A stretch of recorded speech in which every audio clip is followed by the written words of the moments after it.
بسم اللہ الرحمن الرحیم نحمده ونصلی علی رسولہ الکریم اما بعد السلام علیکم ورحمۃ اللہ وبرکاتہ۔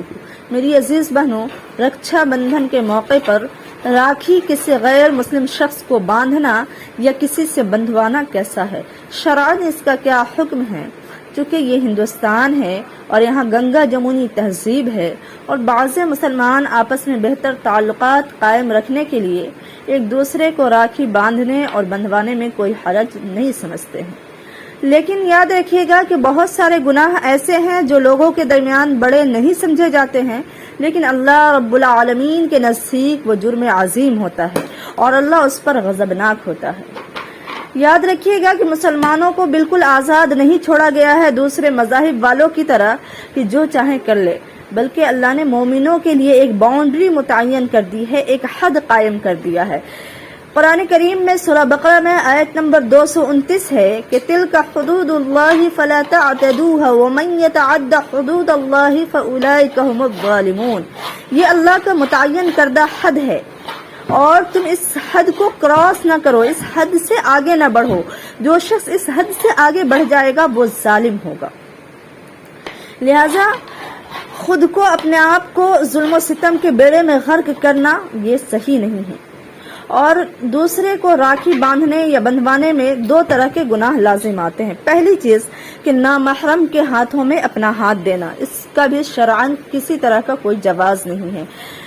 غیر مسلم جس کو اپنا بھائی مان لے وہ اس کے بھائی ہو جاتے ہیں، لیکن مسلمان ایک دفعہ نہیں 101 دفعہ بھی اگر کسی کو بھائی مانے تو اسلام اس کو بھائی ہونے کا اجازت نہیں دیتا ہے، بلکہ جو رشتہ خون سے یا دودھ سے ثابت ہے صرف وہی بھائی ہے۔ تو اس لیے وہ کسی بھی صورت میں بھائی نہیں ہوگا، وہ غیر محرم ہے، اور غیر محرم کے ہاتھوں میں ہاتھ دینے کا جو گناہ ہے وہ گناہ اس پر لازم آئے گا، پہلی چیز۔ دوسری چیز کہ آپ بہت آسانی سے اس بات کو سمجھ سکتے ہیں کہ ابھی آپ نے محرم کے موقع پہ یہ بات سنی ہوگی، نبی صلی اللہ علیہ وسلم کی حدیث مبارکہ سنی ہوگی کہ حضور صلی اللہ علیہ وسلم نے محرم کے 2 روزے رکھنے کے لیے مسلمانوں کو حکم دیا، کیونکہ یہود ایک روزہ رکھتے تھے تو ان کی مخالفت کرنے کو نبی صلی اللہ علیہ وسلم نے پسند کیا، نہ کہ ان کے طرح کرنے کو، اسی لیے ہمیں 2 روزہ رکھنے کا حکم دیا۔ اب روزہ جو کہ ایک عبادت ہے، اسلام کا ایک رکن ہے، اس میں ہم کسی کی طرح نہیں کر سکتے، کسی کے جیسا نہیں کر سکتے،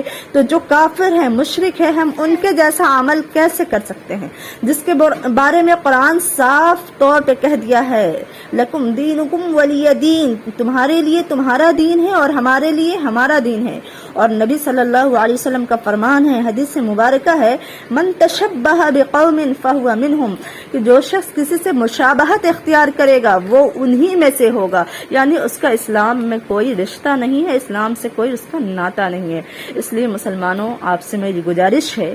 کہ مسلمان تو ویسے ہی ابھی ہزاروں گردشوں میں پھنسا ہوا ہے، ہر طرف کچلا جا رہا ہے، دبایا جا رہا ہے، کاٹا جا رہا ہے، پیٹا جا رہا ہے، بہت سارے اس پر آفات آئے ہوئے ہیں، مصیبت آئی ہوئی ہے۔ اس ایسے حالات میں مسلمانوں کا سوائے اللہ کے کوئی پرسان حال نہیں ہے، اور اس میں بھی کوئی ایسا کام ہم کر لیں جس سے ہمارا خدا ناراض ہو جائے، جس سے ہم خدا کی ناراضگی کو دعوت دیں، تو اس سے ہمیں بچنا چاہیے، کیونکہ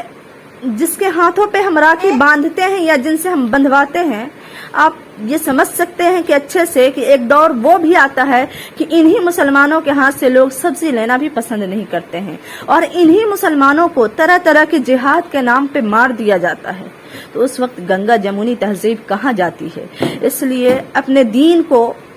اور اپنے اسلام کو نہ نقصان پہنچائیں۔ کوئی بھی ایسا کام، ہم مسلمان ہیں، ہمیں بہت حساس بشاس رہنا ہوگا، بہت ہمیں سوچ سمجھ کے قدم اٹھانا ہوگا کہ ہمارا کوئی بھی عمل ایسا نہ ہو جس سے ہماری ذات کو یا اسلام کو خطرہ پہنچے۔ اس لیے میری گزارش ہے کہ ایسے کاموں سے پرہیز کرے جس سے اسلام بھی لٹ جائے اور اپنی ذات بھی برباد ہو جائے۔ وما علینا الا البلاغ۔